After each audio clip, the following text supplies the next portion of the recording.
SOT द्वारा चलाए जा रहे सोशल ट्रांसफॉर्मेशन मूवमेंट के तहत भागीदार सहकारियों, आज बहुत ही बड़ा दिन है और हम ऐसी एक शख्सियत को डिस्कस कर रहे हैं। अगर वो अवतरित ना होते तो हमारा हश्र कुछ और होता, और उनका नाम है ज्योतिबा फुले, जिनको बाबा साहब अम्बेडकर ने अपना तीसरा गुरु भी बताया है।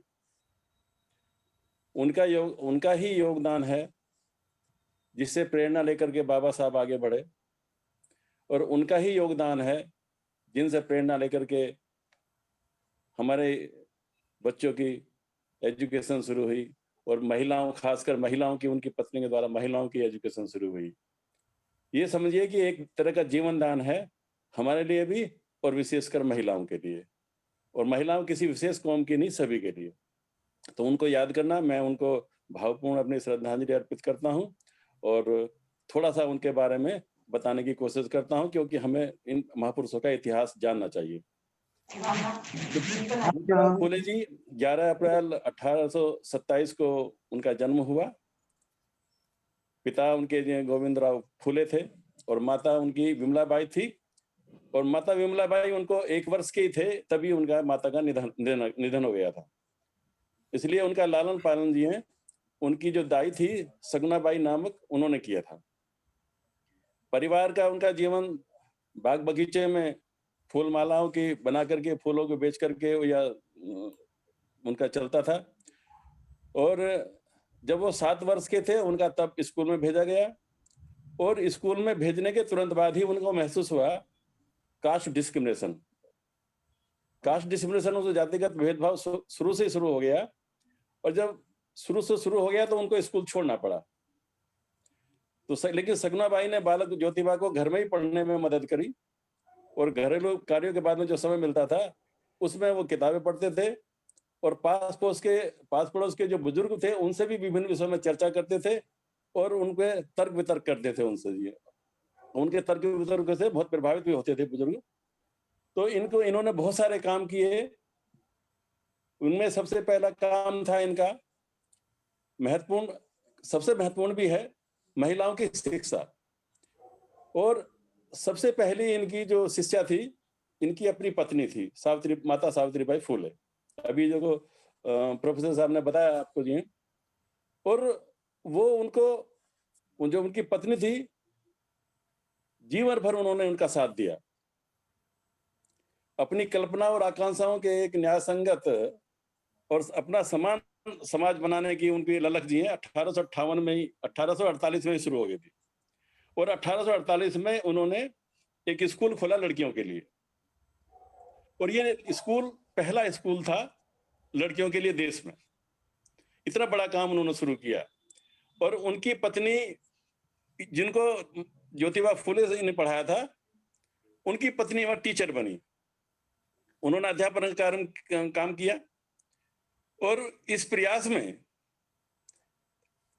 एक अशोचनीय घटना यह हुई कि ज्योतिबा फुले को लोगों ने अपना घर छोड़ने के लिए मजबूर कर दिया, और दबाव के कारण उनको अपना घर छोड़ना पड़ा।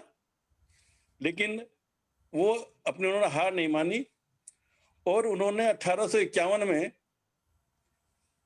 एक और बड़ा बेहतर स्कूल खोला जो बहुत प्रसिद्ध हुआ, और वहां जाति, धर्म या पंथ के आधार पर कोई भेदभाव नहीं था, और सबके लिए स्कूल के दरवाजे खुले थे। लड़कियों के लिए अध्यापिका तो थी नहीं, तो इसलिए उनकी वाइफ पढ़ाती थी। लेकिन उनकी वाइफ इतनी योग्य थी कि वो भी पीछे नहीं हटी, और सभी मुसीबतें झेल करके, और कटाक्ष सुन के रास्ते में जाते हुए गोबर भी फेंकते थे, तब भी उन्होंने खोली। और उसी क्रम में उन्होंने, फूले जी आगे बढ़ते गए, और उनके जब घर से निकाल दिया उनके पिता ने उनको जो दबाव डालकर, तो पति पत्नी घर छोड़ के चले गए। और जब उन्होंने एक के बाद फिर उन्होंने 3 स्कूल खोले। ज्योतिबा फुले जी बाल विवाह के बिल्कुल खिलाफ थे। वो विधवा विवाह के समर्थक थे, और ऐसी महिलाओं को बहुत सहानुभूति रखते थे जो इस तरह के शोषण का शिकार होती हैं। और या परेशान हो, उन्होंने ऐसी महिलाओं के लिए अपने घर में ही हॉस्टल बना दिया। और 1854 में तो उन्होंने एक अलग से हॉस्टल बना दिया उनके लिए। और 24 सितंबर 73 को इन्होंने सत्यशोधक समाज की स्थापना की और इस संस्था के पहले कार्यकारी व्यवस्थापक और वो कोषपाल भी बने। इस संस्था का मुख्य उद्देश्य था समाज में सूत्रों पर हो रहे शोषण तथा दुर्व्यवहार पर अंकुश लगाना।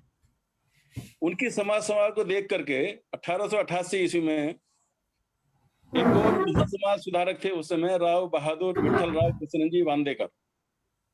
उन्होंने उन्हें महात्मा की उपाधि प्रदान की और ज्योतिबा फुले ने ब्राह्मण पुरोहितों के बिना ही विवाह संस्कार आरंभ कराया और इसे मुंबई हाई कोर्ट से भी मान्यता दिलवाई। वो बाल विवाह के विरोधी थे और विधवा विवाह के समर्थक थे, जैसे कि मैं पहले बता चुका हूं। महात्मा ज्योतिराव फुले ने इस सामाजिक आंदोलन से महाराष्ट्र में एक नई दशा दी और उन्होंने वर्ण व्यवस्था और जाति व्यवस्था को शोषण की व्यवस्था है और जब तक इनका पूरी तरह से खत्म नहीं होता तब तक एक समाज को निर्मित असंभव है, ऐसी भूमिका रखी। ऐसी भूमिका लेने वाले वो पहले भारतीय थे जिन्होंने इसको एक सिद्धांत बना के जिया। जाति व्यवस्था निर्मूलन करना उनके आंदोलन का सबसे बड़ा पॉइंट बना। सावित्रीबाई फुले और ज्योतिबाई फुले के कोई संतान नहीं थी, इसलिए उन्होंने एक बच्चे को गोद लिया जिसका नाम था यशवंतराव फुले। लेकिन इस बीच में जो उन्होंने सबसे बड़ा एक काम किया, जब उन्होंने कुछ लिखना शुरू किया और जो हमारे सबके लिए एक प्रेरणा स्रोत बनी, उनकी एक कविता थी जिन्होंने इसे किसान के कोड़ा बुक में लिखी। वो थी वो पूरा एजुकेशनल फिलोसफी और ज्योतिबा फुले को दर्शाती है। सबने आपने साथियों पढ़ा है, नीति बिना गति गेली, मति बिना वित्त गेले और वित्त बिना शूद्र खिचले। इस तरह से अगर हम शुरू से चलाएं, नीति बिना गति गेले, तो हमने जी है अपने सोशल सेल्फ गवर्नेंस के अभाव में, सेल्फ गवर्नेंस किसे कहें, मेरे विचार से जब इसकी शब्द का मीनिंग में निकाल रहा था तो मोरलिटी है, नैतिकता है, नैतिक वैल्यू जो मूल्य है हमने वो खो दिए। सेल्फ गवर्नेंस के अभाव में हमने अपना सोशल इंटेलिजेंस खो दी और मति बिना गति गेली। और हमने इस सोशल बुद्धि, जब हमने बुद्धि खो दी तो बुद्धि के अभाव में हमने we lost our financial system in the absence of dynamics. Social intelligence खो गई तो हमारी जी फाइनेंशियल सिस्टम भी खो गया। वित्त बिना शूद्र खचले, और जी इस वित्त शूद्र के इसके बिना शूद्रों की हालत इतनी बुरी हो गई। इसके अनेक एका अविद्यन के लिए इतने अनर्थ एक अविद्या के कारण हुए और पूरा हमारा सोशल सिस्टम बर्बाद हो गया। तो इसलिए उनके इस कॉन्सेप्ट से जब लोगों को समझ में आया एजुकेशन का महत्व, और जब एजुकेशन का महत्व समझ आया तो बाबा साहब ने पूरी एजुकेशन के ऊपर ही, जिन्होंने उन्होंने बड़ी मुश्किल से प्राप्त की और एजुकेशन में उन्होंने क्या क्या योगदान दिए तो बाबा साहब को पढ़ेंगे, आगे बताएंगे तब आएगा। लेकिन उन्होंने एक क्रांतिकारी विचार एजुकेशन का समाज में पैदा किया। उनकी मृत्यु 27 नवंबर 1890 को हुई और जिस दिन उनकी मृत्यु हुई वो बीमार चल रहे थे। उन्होंने सभी हितैषियों को बुलाकर कहा कि भाई अब मेरे जाने का समय हो गया है और मैंने जीवन में जिन जिन कार्यों को हाथ में लिया है उसे पूरा किया है, लेकिन मेरी पत्नी ने मेरा हरदम परछाई की तरह साथ दिया है और मेरा पुत्र जो यशवंत अभी बड़ा छोटा है और मैं इन दोनों को आपके हवाले करता हूँ। और बाद में यही डॉक्टर जसवंत सिंह भी ये डॉक्टर बने और इन्होंने भी समाज सेवा में अपना योगदान दिया। और 28 नवंबर 1890 को ज्योतिबा फुले जी ने देह त्याग दिया और महान समाज सेवी इस दुनिया से विदा हो गया।